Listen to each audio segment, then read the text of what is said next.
Hey, welcome back, everyone, to another Tuesday Newsday. I'm Alternis. I'm the Community and Marketing Director for Catalyst Game Labs, and I'm pretty excited. I have Trendane Sparks with me.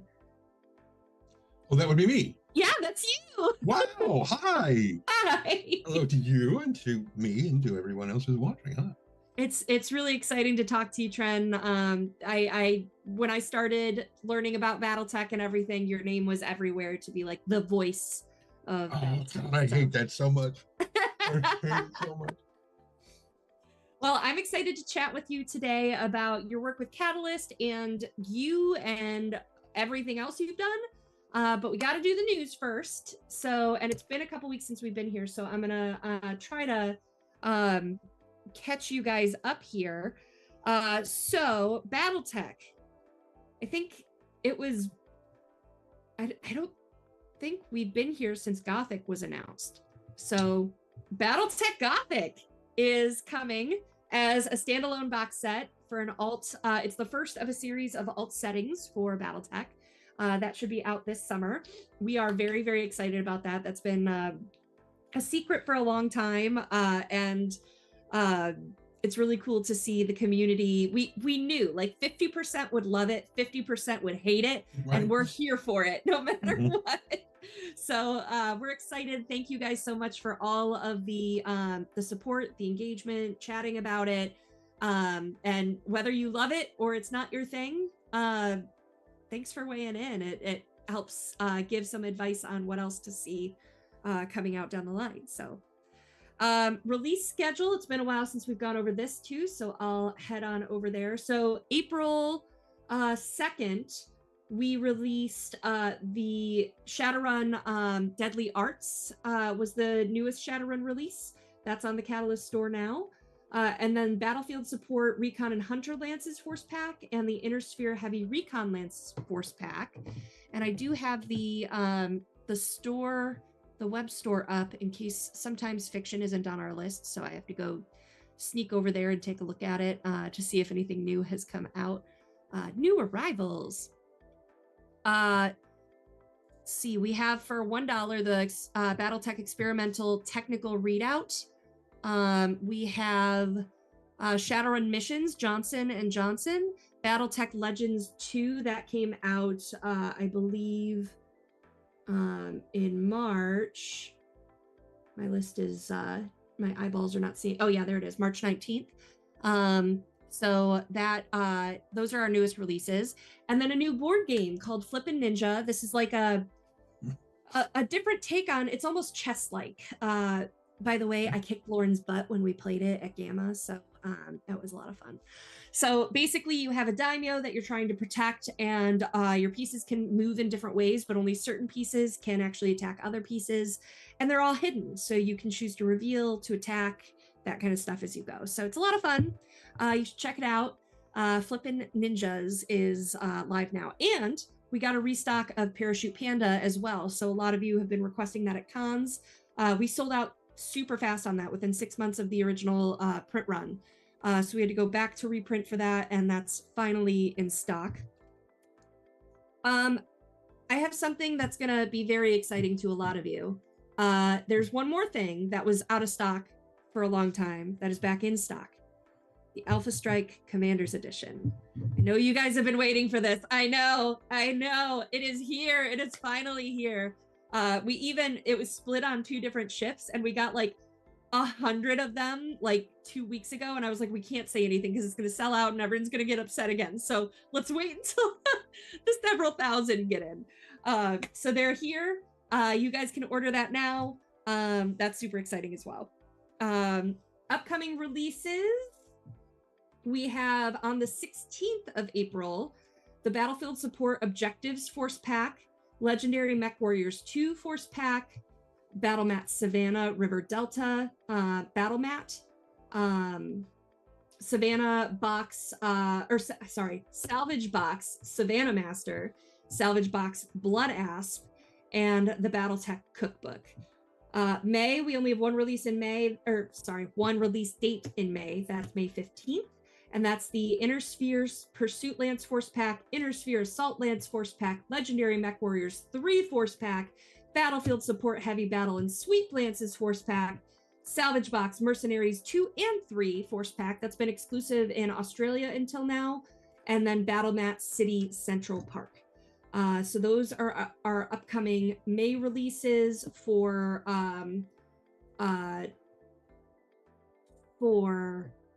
sorry, I got distracted. For Battletech. For Shadowrun, it looks like May is going to be Margin Calls. And then we're working quickly toward our tentative release date for first releases for retail for Leviathans are coming up in July or August, depending on fulfillment. So fulfillment begins in May. If we're done in time, it'll stay there. If not, it'll keep getting pushed because backers first. But a lot of really exciting stuff coming down the pipe. What else do I have? We have a new backer update for Mercenaries coming. We've got some interesting numbers of Wave 4. We're just confirming that everything's good with all the exports and stuff. So you'll be able to see how many people are in Wave 4, some starting dates and preliminary steps for Wave 4.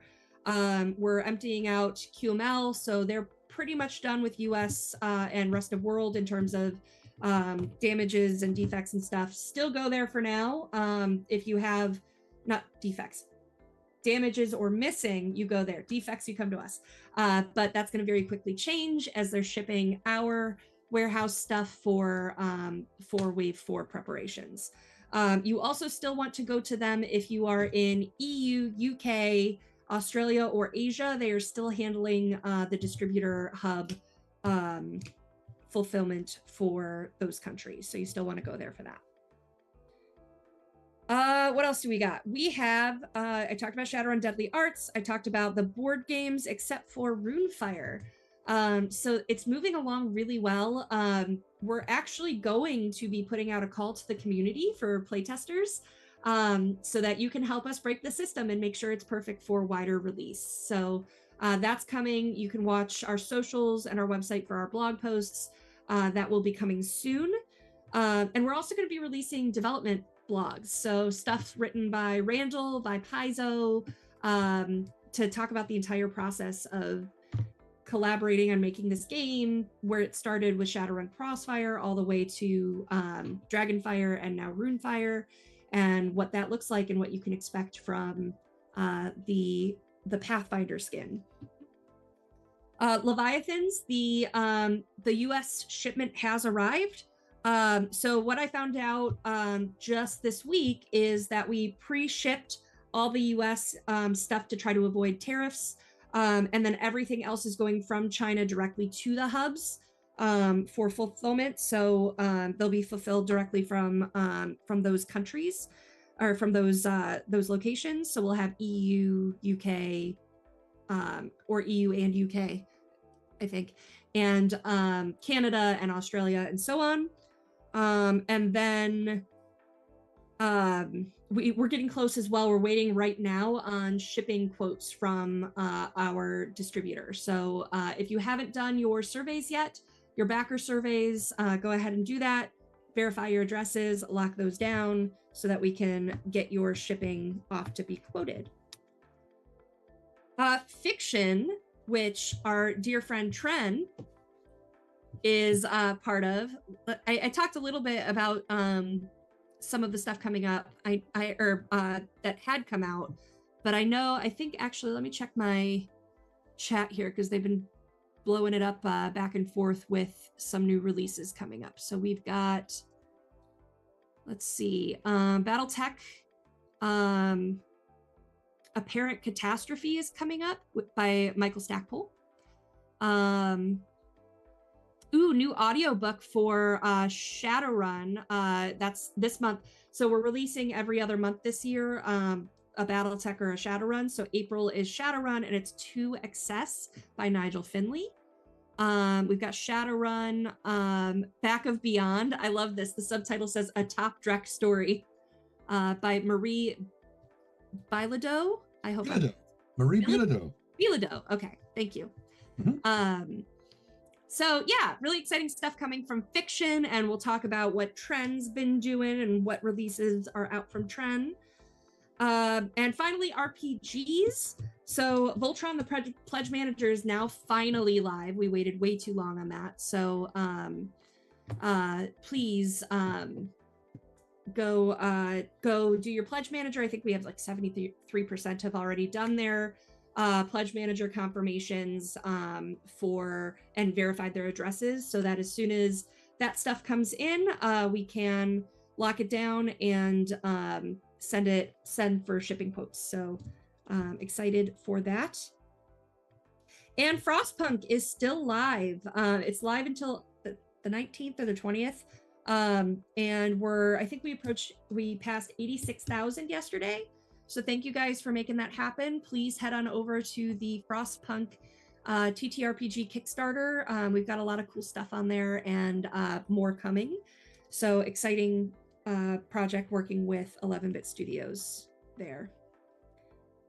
Lastly, before we get over to our special guest for today, I do want to kind of unofficially, this is an official channel, so unofficially is dumb, but I'm not Lauren, so talking about the tariffs, I do want to just say something, but we will have more coming directly from Lauren shortly. He's working on a blog post or something. So basically, at this point, don't worry.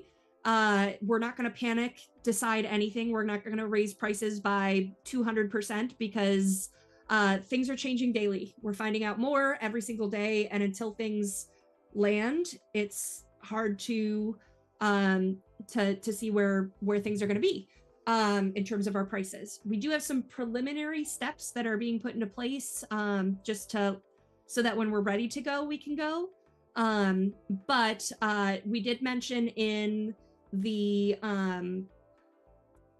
I think Lauren told me it's going to be in his post for sure, so I might be a percentage point or two off, but he says he only at this time expects the price changes to go up by 14 to 17% or something like that. So but we are going to be sending out a newsletter as well, so that goes into effect in another 30 days or so. We announced during the last newsletter last month that we are going to probably change prices in 60 days. So you can go ahead and place orders now so that you can avoid the uptick in charges. But at this point, that's the only official price change that is probably coming at this time. So Lauren did make a comment for an article that's on Forbes. If you want to check that out. This is going to affect the industry, and it's definitely scary and stuff like that. But until it settles, we don't want to jump to any conclusion or announce any plans that are going to need to change anyway. So, but just wanted to at least address that and qualm any fears that might be out there at this time about what's coming. So, oh, and as we said in the newsletter as well, and a blog post a couple weeks ago as well, any Kickstarters that are funded, this will not affect them. So like Leviathans, for instance, I think, I'm not 100% sure, but I think while we were on the water and there was all the congestion, the boat didn't get here in time to avoid some of the tariffs. So, but crowdfunding backers, we are not going to be changing the prices on you. We are not going to be asking for more to offset those tariffs. We're going to eat that. But for retail, prices will go up. So we did say that about 30 days ago. So you can check catalystgamelabs.com and find that blog post. It's on our social medias as well. Whew. That was a lot of news. A little bit, a smidge here and there. Yeah. How are you, Tren? Kind of tired. Yeah. I guess maybe it's weird how when you make your own hours, sometimes you have a really hard time establishing a sleep schedule. So it's like, I think I'll go record for a couple of hours, and then you get in, you get everything set up, and you get your noise profile. Like, okay, I'm ready. I just want to lay down. It's like, how can I be this tired? All I did was move the mic arm from here to here and push a button. And all right, I'll just take a quick nap. And then it's 14 hours later, and you're like, what happened? Tren, I just noticed your t-shirt. Can we do a little hype for our vocalists? Arvin Elleron. For these guys. Well, Yeah. it's funny. It's funny you should mention that. Marie Bilodeau and John Helpers and Jennifer Brozak and I all play D&D on Arvin Elleron's channel. We're all the same party. So we're playing an Eberron campaign, and we are level 15 right now, working through trying to prevent, crazy crap from happening. But that's why when you were like, Marie, and I'm like, no, oh my God. I mean, she's mentioned that she's going to be doing writing for this before. I just didn't think it was coming this soon. So, but that's really cool. Yeah. So yeah, the four of us are, we've got like all these people who do work with Catalyst that are in this D&D campaign. I just find that amusing. We all know each other somehow. It's a degree of separation. Yeah. It's like my Kevin Bacon rating is 1. Yeah, right. Mine isn't, but anyway. Yeah. So, what was the question? I saw. So apparently the overlay is cutting off the logo a little bit. This is Arvin. Yeah, please stand up. Yeah. Arvin Elleron. That's the Twitch channel. So twitch.tv/Arvin Elleron if you want to see Trend over there. Or once a month, I go on and I play in the Our Vocalists, which is a bunch of voice actors that narrate through and voice act through text-based video games, which is a lot of fun. And Trent used to be on that one too. Used to, yeah. And then it got too hairy for me to try to do that and everything else I'm doing. Fair, entirely fair. So yeah, that's a fun channel and good to know that you're over there. I see Jen in chat from time to time. So, and they're good people over there. Yep. I think actually it's been announced, Zach Clay from Arvin Elleron's channel is GMing something for Critical Role.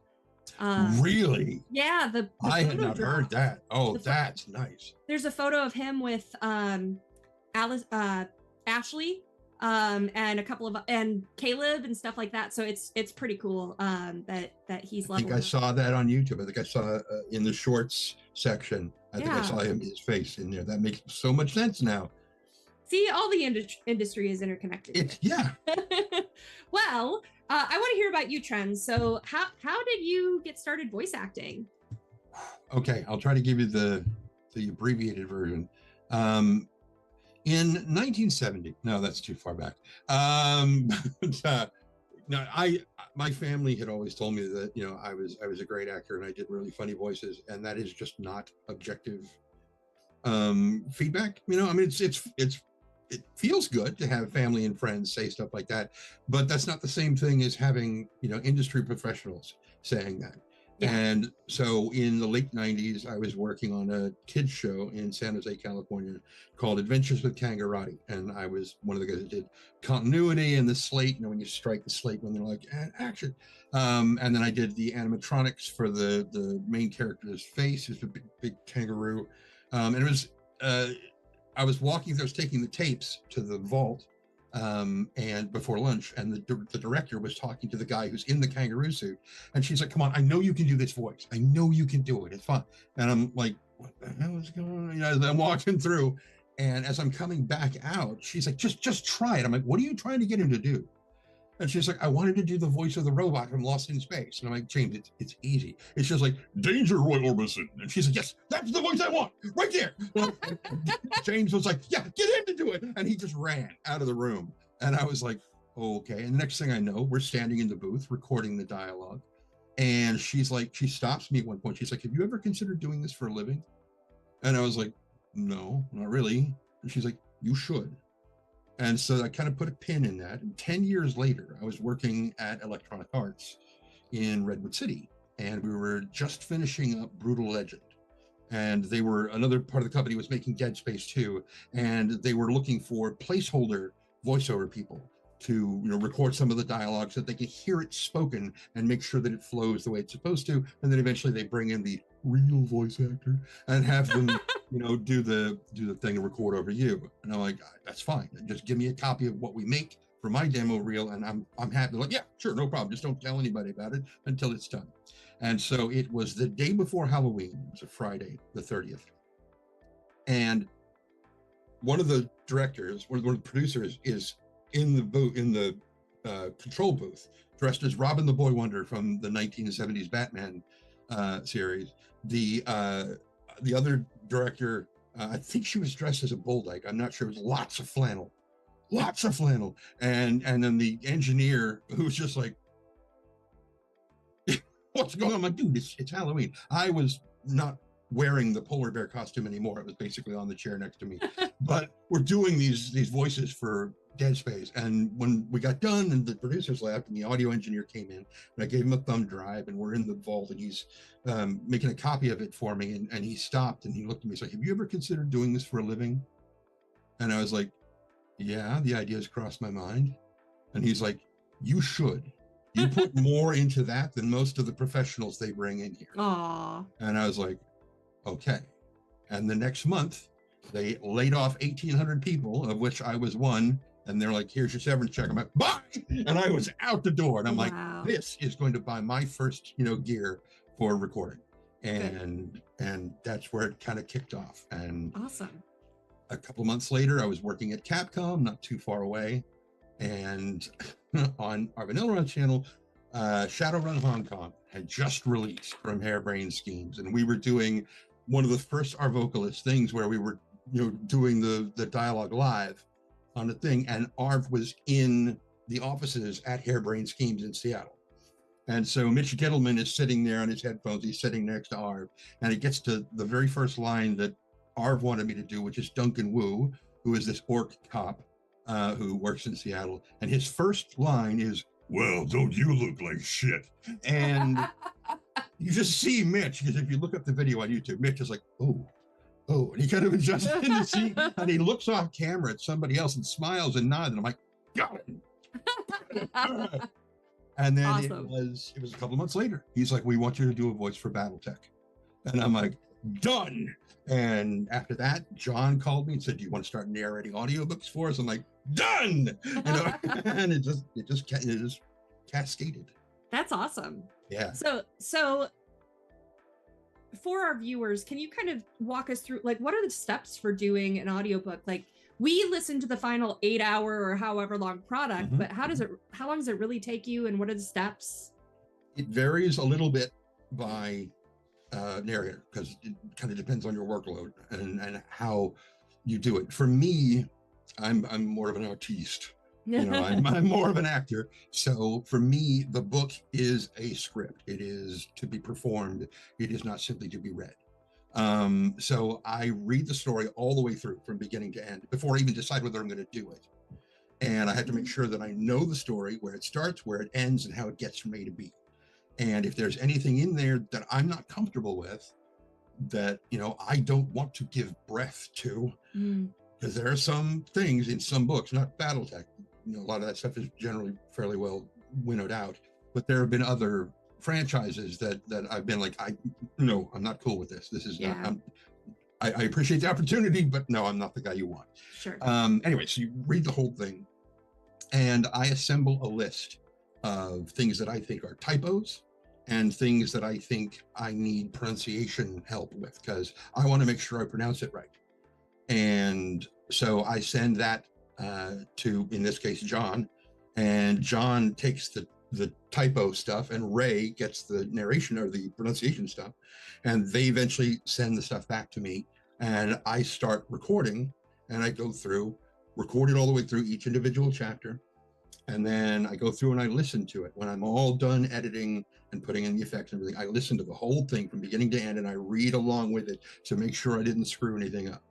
And when I'm done, then I package it all up and I give it to John, and he uploads it. Sorry, this went from general narration of how do you do it to very I'm interested. Excuse me.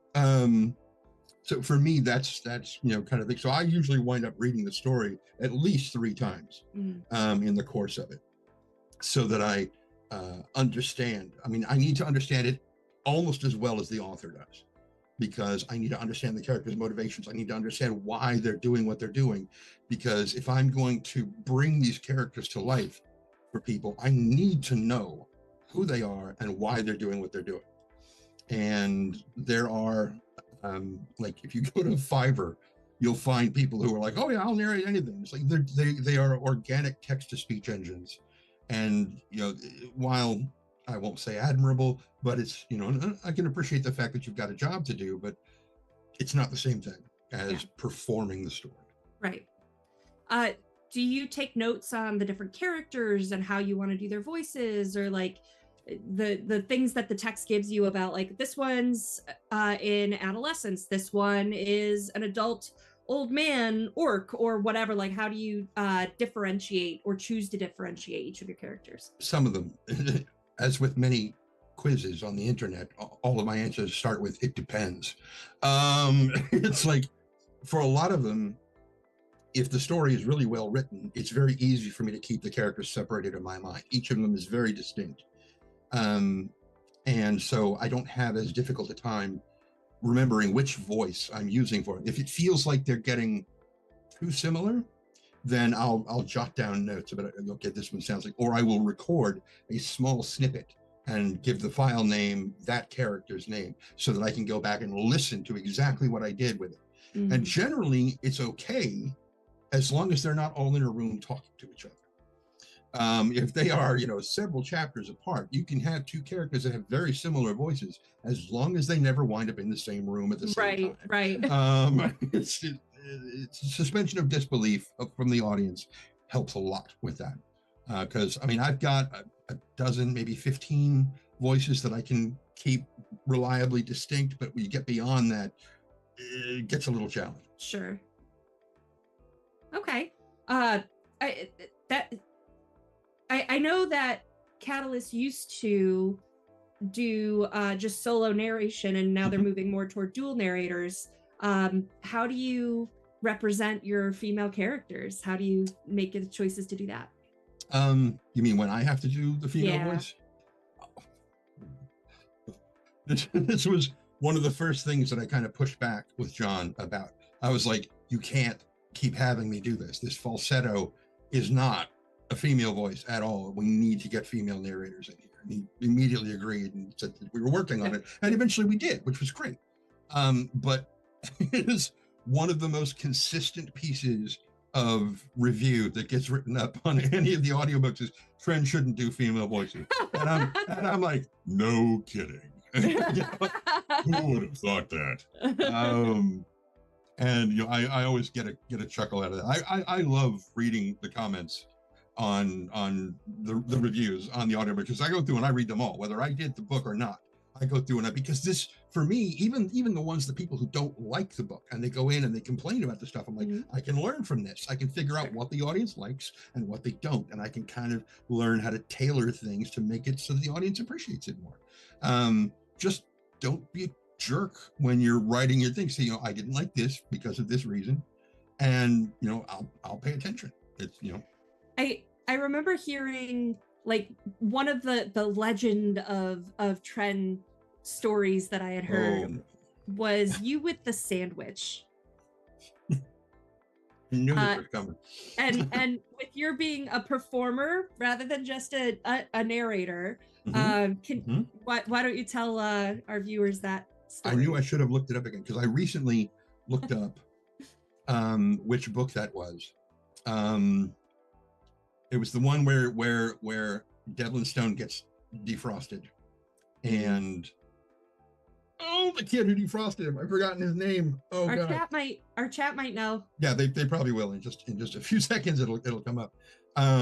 Anyway, he has been called Tucker Harwell. Thank you. Yes, Tucker gets called up to talk to, like, one of the big guys from Space AT&T, Comstar, and the guy is sitting there eating curried eggs on toast, and it's like the text is describing how this like the sound of him doing this, and Tucker is like, oh, like his stomach is turning, and I'm like, wait. And I got up and I ran to the kitchen and I made some toast, and I came back in and I got right up in the mic while I was eating, and I was delivering this guy's lines, and one of the people who had reviewed the thing was like, nobody wants to hear this. This was unnecessary. And I was like, yeah.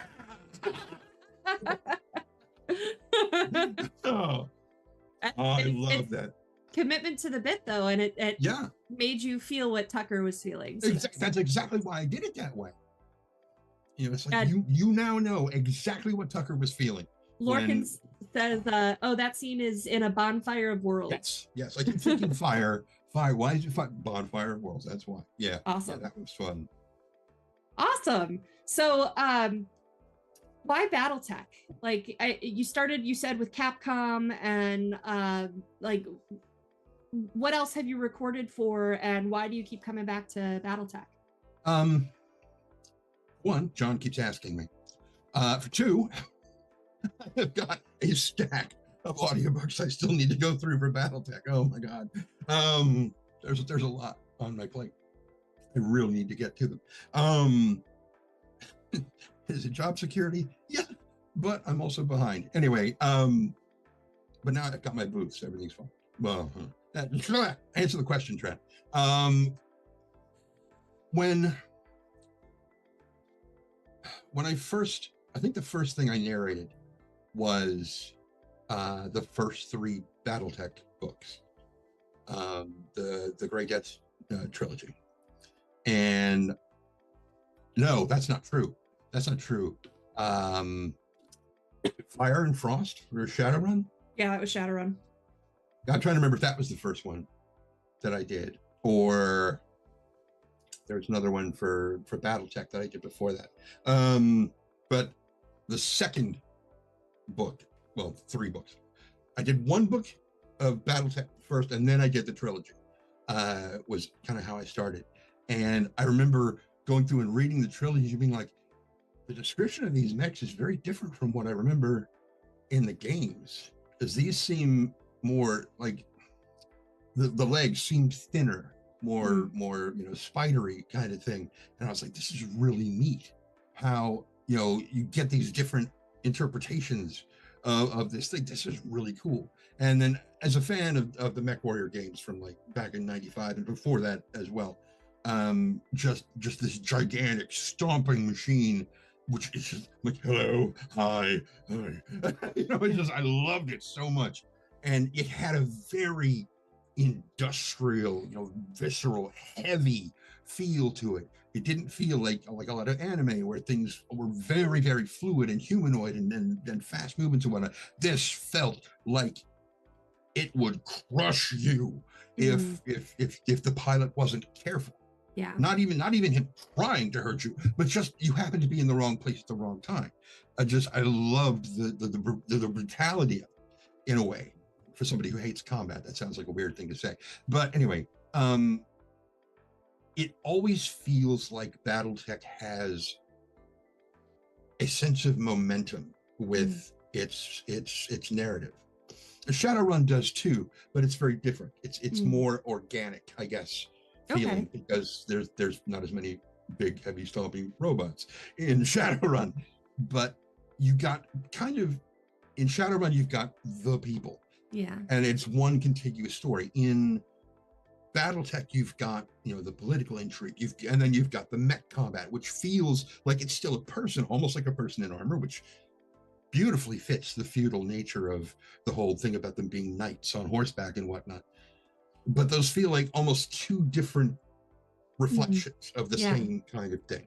And I really like that. It's almost like 2 stories in one. And so when it's the political and the personal stuff, I can read it more slowly and make things, draw them out a bit more. But when you get to the combat, you start reading it just a little bit faster so that the audience has to focus just a little bit more to keep up with what I'm saying. And it's that frenetic energy that makes it hectic and kind of gets the pulse going. And I really, really love that. Cool. You don't get that as much in Shadowrun, but it's definitely doing that. Awesome. What else have you narrated for outside of Catalyst stuff that our viewers might know or want to know? Well, there was some young adult stuff that I started out with on Audible. I was approached by a lady who had written some dragon books, and she asked me if I would narrate one of the books for her, and I did, and she loved it. She said, will you do book 2? And I said, yeah, and I did. And that was kind of where it ended, even though she's got a lot of other books in the series. That's as far as it went, but it was a lot of fun. And then I narrated for Arvin Elrond for his Grey Shade trilogy. Grey Shade is the first book in that trilogy. Then there's Renegade and Heretic, which I'm going to be starting on those at some point this year. What else? There's some stuff that's like a lot of short story podcasts, science fiction podcasts like the Escape Pod or Drabblecast. I used to read for Starship Sofa many years ago, but eventually left there, went to Drabblecast and Escape Pod, Pseudopod, Podcastle, which are all kind of under the same umbrella. But those are short stories. It takes me like a day to record the thing, and those are always a lot of fun. But yeah, there's that, and then animation. Occasionally get an animation, and sometimes get to do some game stuff. Like there was a big Skyrim mod called Beyond Skyrim Bruma that we did. There's a point, well, there are probably several points, where you'll be walking down the road and a gang of bandits will attack you. And since I did a human voice set and a Khajiit voice set and an orc voice set, it's entirely possible that everybody in the gang that's attacking you is me. That's awesome. I've just been replaying Skyrim, so it's very relevant to me right now. That's awesome. Oh, cool. So do you have a favorite story novel for Battletech that you've read so far? Kind of, yeah. A lot of times you'll run into people who are like, I could never choose one. I can. I love a good heist. So Icons of War was a really fun read for me. Cool. I really liked that a lot. Embers of War. That was the first one I read. Sorry, that was the very first Battletech novel I read. Someone did mention it in the chat, but we had moved on a little, so I didn't want to go back. But that's fine. Eventually, it came back to me too. I was like, something with fire. Embers, right? It's always fire. I don't have more fire. Yep. Yeah. Anyway, Icons of War. I really enjoyed because it felt like 3 or 4 different stories, because each little phases where it's like, okay, we're going to do this, and when that falls apart, they have to come up with a whole new thing, and that becomes a different story within the overarching story of the whole thing. And I really dug it, because I also like heist movies like Ocean's 11, all the Ocean's movies and whatnot. I loved Leverage, the TV series. I love a good heist, and that was definitely fit the bill. I really liked that. Awesome. So just this year, like I said at the beginning, we've been releasing every other month a Battletech and a Shadowrun book. And I think the January and the March release were you, I believe. I'm going to go double check myself on that. But what just came out in March? Let's talk about that first. I don't remember. I had a lot. I had it up, and then I went to Arvin Elrond and gave it up. Let's see. Hour of the Wolf finally came out. That was January. That was mid-January. We've been working on that one for a long time. There was all kinds of just craziness surrounding that one, but we finally managed to get it out and get it published, which was just, whew. It's like every time I'm like, okay, I'm done. It's off my plate. I can, and then I hear John go, wait a minute. But yeah, we finally got that one out. The other 2 things that I'm seeing on Audible specifically are Shadowrun Nothing Personal, which came out in February, and Fall from Glory for Battletech, which came out last 2 weeks ago? Yeah, March. Yeah, but I wasn't in. You weren't in Fall from Glory? No, the most recent piece that I did was Eclipse.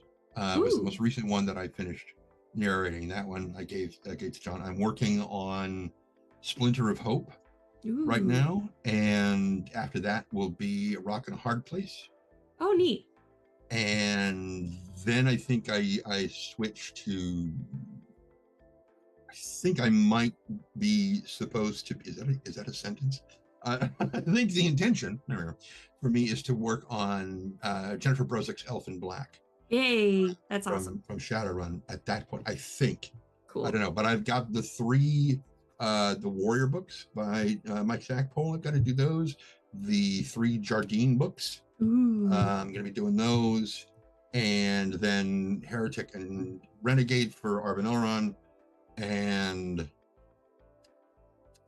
I'm sure there's like 2 or 3 other things that are escaping my mind right now. How long does it take you to record one book? Like, I know there's novellas and the short stories and stuff like that, but it depends. You just listed all this off. Is that like, for you, is that like 6 months of work, or? It would have been, because before I got my booth, I could only record when this room was quiet. And when there's like nobody getting their roof done across the street. Or I think a couple of years ago, we had a guy who like had a car crash with his Honda, and he decided to bang the body panels out himself for days on the streets, outside the street. I'm like, would you please stop? So I had to work at night. And so I was awake at night recording and sleeping during the day, and I couldn't get anything done. I couldn't do any business during the day because I was out cold. Anyway, so now I have my booth, thanks to several people from the battletech and shadowrun communities. Thank you. And then a friend of mine here locally who made up the difference. What normally happens is for every 10,000 words that you record, it is going to wind up being about an hour of finished product, generally. Like I said, with interpersonal or political stuff, you tend to read more slowly. With combat, you tend to read faster. I do. So, that adjusts the time up and down, back and forth.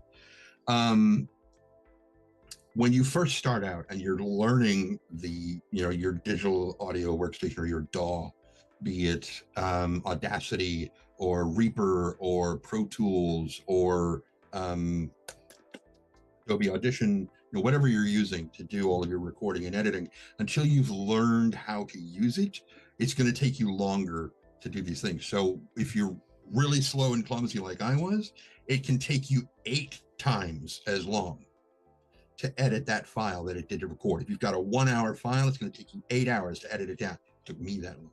Eventually, I wintered it down to 5, and now I've gotten used to the rhythm of it. And so it's much easier to get it down to 2.5 to 3 times. If you've got an hour-long file, 2.5 to 3 times that long to edit it down. That's awesome. And then you go through and you listen to it while you read along, and you see where you made mistakes. Okay, I got to fix that. So you make notes, you go through, you do your pickups, you fold them in where they go. One more listen, and then you adjust all the levels and send it off. Awesome. Wow.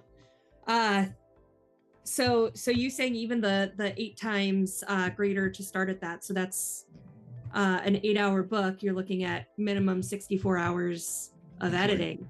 If you're very slow and clumsy and you don't learn very quickly, yes, like I was when I started. Most people, it's 5. Most people start at 3 to 5 times. Okay. All right. So I do want to make some time for our Q&A here. So chat, feel free to drop some questions in and I'll circle over to my list from the mods. Thanks, mods. And we'll start there. So Andrew, they missed you for the most recent book. Tren, we need you back as the voice of battletech. The current narration lacks the bit of energy and emotion you brought to the others. So that's for you. That's very kind. Thank you. Lorcan asks, have you read ahead in battletech or shadowrun? If so, is there a particular story that you'd like to narrate? There is, well, Elfin Black, of course, but I like Jen a lot. So I definitely want to get it. And she and I have been talking about this character for a long time. So I definitely interested in getting to that. When Harebrained Schemes came out with Shadowrun Hong Kong, and eventually I learned that there's a novelization of it that's coming up. And of course, subsequently an audiobook. And they're like, we want you to reprise your role as Duncan. I'm like, okay, so you just want me to go ahead and read the lines? And they're like, no, there's a lot more to it now. It's since it's been, I'm like, and so I went through and I was reading and I was like, oh my God, I get to do Duncan when he was a kid. And he's hitting puberty and he's going through this change. So I had to go through and make his voice higher pitch because he's younger, but still getting more deeper and gravelly and orcish. I'm like, oh my God, this is going to be fun. So I am really looking forward to that one a lot. Awesome. Yeah, it's going to be a trip to do that one. Cool. But as do I read ahead? Right? Not much. I have a hard time working on multiple projects at one time. I get things confused because I did that with a couple of battletech books. I think it was during the Great Death Legion trilogy. I tried to read all of them, and so I'm going through and I'm like editing the first book, and I'm like, wait a minute, didn't I already do this? No, this is not what happened. But what I was thinking of was a scene in the second book where they were talking about something similar, and I was like, no, what the hell's going on? So I decided, no, stop, don't do that anymore. Just work on this, and once you're done, put it aside and just focus on the one thing, because it gets crazy. Fair enough. Takeo Kurita asks, is there a list of the available Battletech audiobooks and which are being worked on?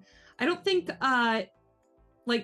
we've publicly released anything for either necessarily, but I think that we could easily do a blog post or something that lists all the audiobooks that are available.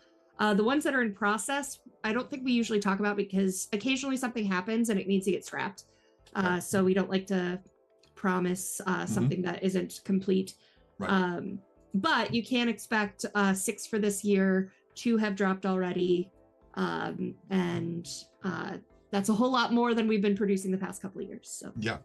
And you can always go to Audible and do a search for Battletech. You will find some stuff that's done by Mr. Graybill from a while back. Those are the abridged copies, which are not as good as the current copies and everything, because there's just more story in the unabridged stuff. But anything from Embers of War forward to now is, you can find it all, and they're all listed. That and Shadowrun both. A question for you. Yeah. Has John talked to you at all about Hungry Like the Wolf? He has mentioned it. That would be pretty epic. I don't remember if it was him or Jen that showed me the art. I think it was Jen, and she was like, what do you think of this? And I'm like, well, hello. Like, who is this? And she's like, oh, that's Alric. I'm like, what? Yep. Wait a minute, what? And so she told me, and I was actually watching the Tuesday Newsday where you guys were talking about that. And I was like, no, this has got to be an April Fool's joke. Wait, what month is it? Wait. February. Hang on. Maybe they're just getting a leg up on April Fool's. Maybe that's what. And I'm like, wait a minute. It was like a month later that I was thinking about it again. I think around the time that Jen and I were talking about it. And I was like, oh, wait a minute. Does that mean I have to do this? Do I have to narrate this? and we were laughing about it because I had recently auditioned to do audio for a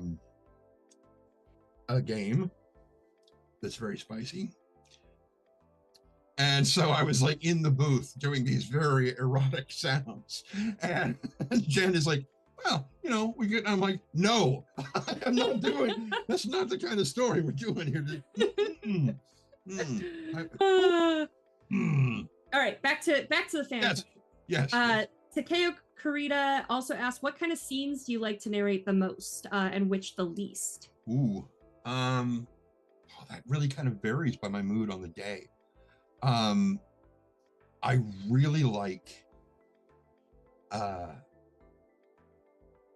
one of the things I really like is when we've got a book that features the clans, but it shows us an aspect of their society that we don't get, which is another reason why I really liked Icons of War, because we get to see some of the other castes in clan society. And because when I was growing up and playing MechWarrior, all I knew of the clans was just the warrior caste. That's all I knew about. And so when you get to see either the other caste or the warriors interacting with the other caste, or the warriors being reduced to any of the other classes, it brings out this element. There's a scene where Paul Moon has to learn how to work with a Myanmar stretcher to work on the battle mechs and everything, and the slow dawning of him realizing that, wow, these texts actually, they do a lot more than I ever gave them credit for. This is not an easy thing. You know, these people are worth the respect that we should be paying. And I was like, ooh, character growth. Holy shit. Yes, give me that. I really, really like that a lot. It's one reason I like Paul Moon a great deal. Awesome. Yeah, but I also like doing combat because I like getting the pace up and trying to ride the line of it being too fast to understand. Because when I first started, I narrated very, very quickly, and I was told, slow down. Slow down. There are a lot of people that English is not their first language, and they are having to translate in real time while they're listening to you. And I'm like, oh, okay. So I try to ride that line with combat, and just make it so they're like, wait, what just happened? That's the anxiety. I'm not anxiety, but good anxiety. Yeah, good anxiety. Yes. Okay. Takeo also asked, was there any scene or chapter that was especially difficult to get right? These are great questions, Takeo. They are very, very good. One of the hardest ones, it was one, again, with Tucker, where he's breaking down, crying. I don't remember exactly what. It feels like there were several points where that happened. But this moment of emotional fragility with him trying to explain something, but trying to hold it together enough to get the words out, because he doesn't want to wallow in this moment. He just wants us to communicate, this is why it hit me this way, and be done with it. And then he could go break down somewhere else. But for right now, he's got to hold it together. And that emotional restraint is very challenging to maintain, not just to convey, but to maintain it. And then if I mess up, I have to back up and dial it back and start over again. And when you really, like, if you're trying to sob, I mean, if it's laughter, if it's something like, it's very easy to do an edit break between them and stitch those together. There's something about crying that is very, very different. And it's much harder to find a point where you can stitch two disparate clips together and make it sound right. Not make it sound like there's a cut there. And that's fun, but man, it can be rough. That's interesting. Neat. A couple of general questions. MadCat352 asks, when is the third Star League pack coming out? Let me go take a look for you. I was going to say, I don't know. Next question. Let's do, heading back over to my list here. I know there's 2 different force packs that have third in it, so I'll find both of them for you. June 15th is currently slated for third Star League Strike Team Force Pack. There is a question by it whether or not that one is going to be a BNN release. I'm not sure what conversations are going on about that. It might be that they're asking for something, but and then the other one, there's so many force packs and all this text looks the same. August 15th, third Star League Battle Group Force Pack so we're looking at mid-August. I just realized though, May 15th, June 15th, July 15th, those are not the real street dates. So sometime in June, or sometime in June for third, and sometime in August for the other, unless they get bumped or moved. And then back to my questions. Andrew asks, audio shrapnel when? I haven't heard anything directly from John. Have you?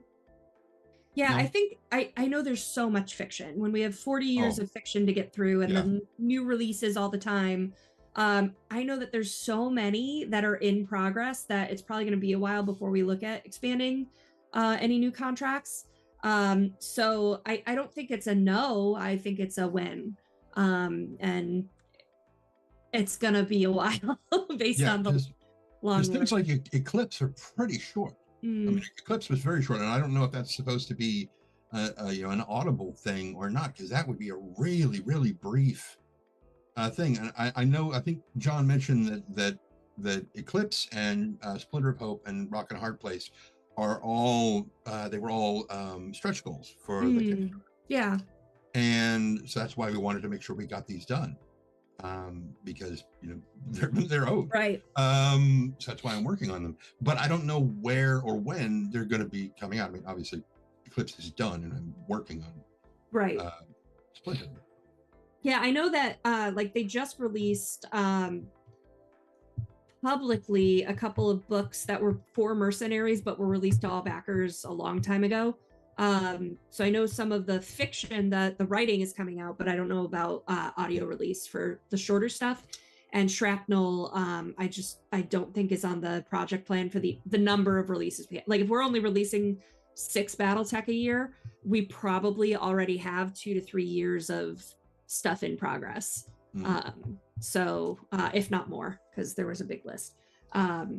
So it's probably going to be a while, unless we bump something and insert something. That always could happen. But a late question from Lorcan. What short story do you want to record the most, and why is it Deeper in the Machine by Lorcan Nagel?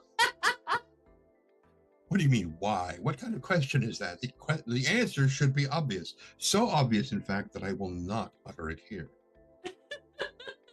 There you go. There's your soundbite, Lorcan, for to clip out of this later. Awesome. Well, we have 3 minutes left, so I think we're going to wrap up here. But thank you so much, Tren. It's been really fascinating to talk with you. We did, if you guys missed it, we did do a live reading of a BattleTech short story a couple of weeks ago. I'm totally blanking now on which one we even read. I can go. Yes, we did. Yes, we did. I don't remember either. Yeah, I'm going to pull it up real quick. While you're looking at that, I'm going to answer Astor's question. Can I do an impression of George Ledoux's Duncan Fisher for us? There is not enough scotch in this house for me to be able to do that. I love George to death. He is so great buddy of mine. We did I believe it was Tex, did a YouTube video about the rifleman, and at the end of that is a skit of Duncan Fisher and me, his audio engineer, just having a conversation in the booth as Duncan gets more and more drunk as it goes. I love it. So I love working with George. I just dropped the link in chat. You're right, Lorcan. It was part 1 of Violent Inception. Yes. And then I did just see, Takeo, I see your question about, do you plan to get to a state where that every new fiction release also gets an audio release shortly after? I don't see a world that could happen. Oh man. That would be cool. Yeah, because like the time, as Tren said, the time that goes into audio production, just the narration, let alone the editing, and the feedback sessions that go in, and everything that can and does go wrong. It's a huge lift, and a lot of our fiction goes to publication like right when it's done. So it's not like we can even get a copy of it early. Unless a lot of that feedback can take a long time, because you guys are out at cons all the time, and it can take a while before John or Ray gets back to me on stuff. Right. So yeah, it's hectic. Yeah. So, and also, I mean, I guess it depends on what shortly after means. Like within the same year, maybe. Like if something releases in a book releases in January, could we get it out by December? Yeah. But depends on what's in the stack already. Yeah.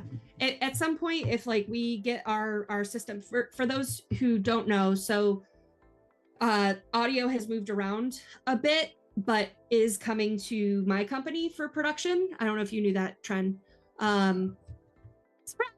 But there's so much already in the pipeline that we haven't even started on BattleTech, because it's all still coming down.